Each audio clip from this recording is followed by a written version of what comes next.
Imagine cruising. More than just a cruise. Visit imaginecruising.co.uk now to find your dream holiday. Hi, welcome to A Week in Walford, the Christmas Day special, an EastEnders review show presented by two people with beer-free crotches. So far. I'm David Brown. And I'm Johnathon Hughes. Your festive headlines: Alfie dead, Max cleans up his act, and Christmas karaoke. Well, you join us in the aftermath of this year's Christmas Day episode of EastEnders. Alfie Moon is lying at the bottom of the stairs at the Slater house. Is he alive? Is he dead?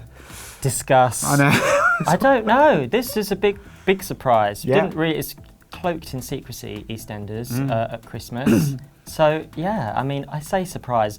About 10 minutes before the end, when everybody started like tentatively moving to the landing, and Stacey was sort of like, "Shall I go up the stairs? Will that make for a better duff?"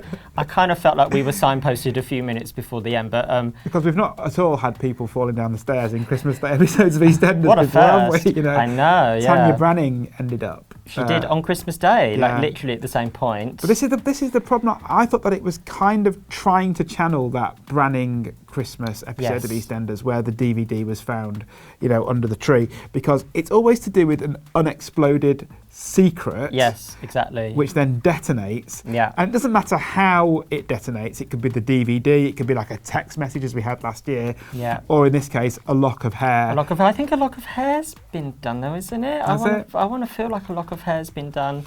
Yeah, it was. It was felt a little bit EastEnders by numbers, that part of it, didn't it? Yes, I agree with that. I think the mechanics of the plot, we've kind of been there before. Yeah. A bit. I could do with a year off from the secret. The secret, yeah, because like where are we going to find it next? Yeah, I know. I don't know. In the oven, like I don't know. I'm not sure. Yeah. Yeah. But I mean, on the other hand, though, I mean, I thought it was very miserable and quite misanthropic and humour-free. It is EastEnders. But there's often some kind of gallows humour or mordant humour. There wasn't really that at all. But it was quite interesting to see Alfie depicted in the way he was. Oh, evil Alfie, bad Alfie. Yeah. So Alfie really, either there's no coming back because he's dead, because he could be. If Alfie has survived that tumble down the stairs, the festive stairs of doom, the things he said to Kat were pretty unforgivable. If he spent the last almost 20 years thinking she was dirty and sullied, and thinking like all those awful things, and he was so horrible to Hayley as well. Basically showed his true colours. I've always felt though Alfie is a little bit too good to be true. All the cheeky chappy doorstep challenge act. I went off that after a couple of years. In it though, I kind of went off that after a few years, and I did start to feel like Alfie's actually a bit of a sleaze, and no one calls him on it, but they did. And then the story gods, obviously, down he goes down the stairs. So, but I don't know. It was quite shocking, and I did feel, even though it was a bit we've been here before, what was new about Kat and Alfie's relationship, and what I felt was a different element of that relationship, was the fact that if Alfie's really thought this about Kat for years, that changes everything. That turns it upside down, and that does give Kat a whole new dimension on herself and on her choices. Well, should he survive, he's now going to be the Slater's antagonist, isn't he, really? Yeah, because Alfie. Yeah, very much so. Yeah. I mean, it was kind of in contrast, really, to how we saw Max depicted, because in a way, again, Alfie is doing things that Max has done before. He's had a fling with somebody who's half his age. Yes, he's cheated on his wife. Yeah, tried to have his cake and eat it as well, and tried to rely on the power of his charm and personality to basically cover the fact that he's done some very morally dubious things. Yeah. It was quite Max, wasn't it? Yeah. It was. But what was Max up to? Well, Alfie was being Max. What was Max doing? Max was being, well, it wasn't quite being cheeky chappy Alfie, but he certainly seems like a reformed character now, doesn't he? You know, I mean, he spent the first half of the episode staring up at the Vic roof where his daughters fell from, and his son, a couple of years before that. Why would he go near the Vic on Christmas Day? I'm just wondering that. But anyway, so he was haunted, I felt. Yeah, he was haunted, but he also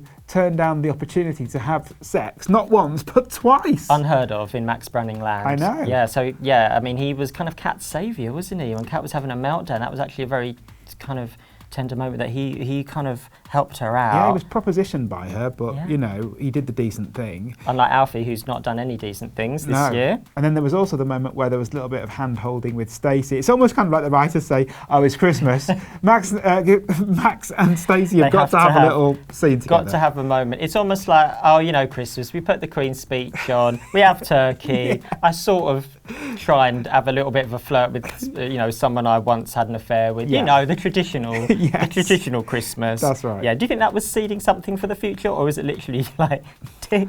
Well, I think it's seeding it for the future in the fact that we'll be here again in 12 months' time. Is someone else down the bottom of the stairs? Yeah, no, with Max and Stacey kind of having another little moment, or they'll be married, one or the other. Oh yeah, that could happen. Yeah. So it was almost like they kind of Max and Alfie had a role reversal. Freaky Friday. Do you know what I think happened? They got each other's scripts. Yes. Shane and Jay got them mixed up. Yeah. And then they started to film. They were like, "Oh, sorry, Shane's in panto now. We can't. You can't change this. No. Yeah. You just be Max and you be a bit Alfie, and it's fine." Yeah. That's good. They swap roles. Freaky Friday. Yeah. But I mean, we did have a little bit of fun within the episode. I mean, I said it was humour-free, but there was the sight of Phil singing Fairy Tale of New York with Rainey. Phil as Shane McGowan. Yeah, he was so aggressive, wasn't he, singing that song? What was that about?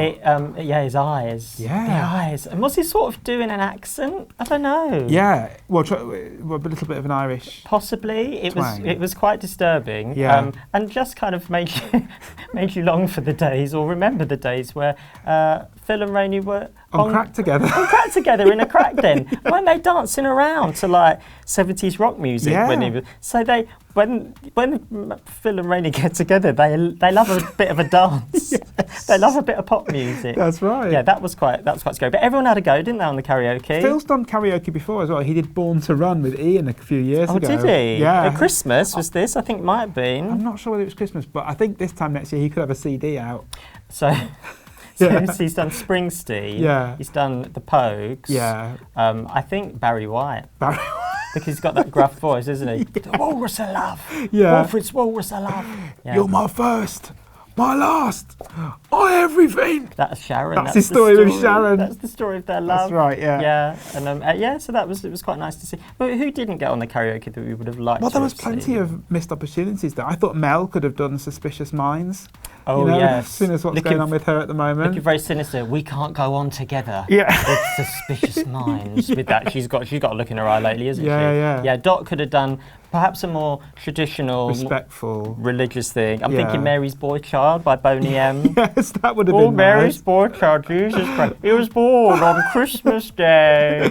Yeah, that would have been lovely. Yeah. Bernie could have done Just Say No. And like been singing directly at Tiffany. Tiff and Evie. Yeah. Just say no. That'd be good. Yeah, that'd be good. I think, I don't know if Kathy's around at the minute, but you know what Kathy could have done? Well, she could have done one of two Bond themes. Yes. You Only Live Twice. Yes. And Die Another Day. Yeah. Because she has literally come back from the dead. Yeah, that's right. Mick could have done Jailhouse Rock. Because he's haunted by what's happened to him recently, definitely. I would have loved that. Yeah. Definitely. Max could have done Up on the Roof. But Too soon. Too soon. Sorry, Max. Sorry, too soon. We'll leave you with that, I think.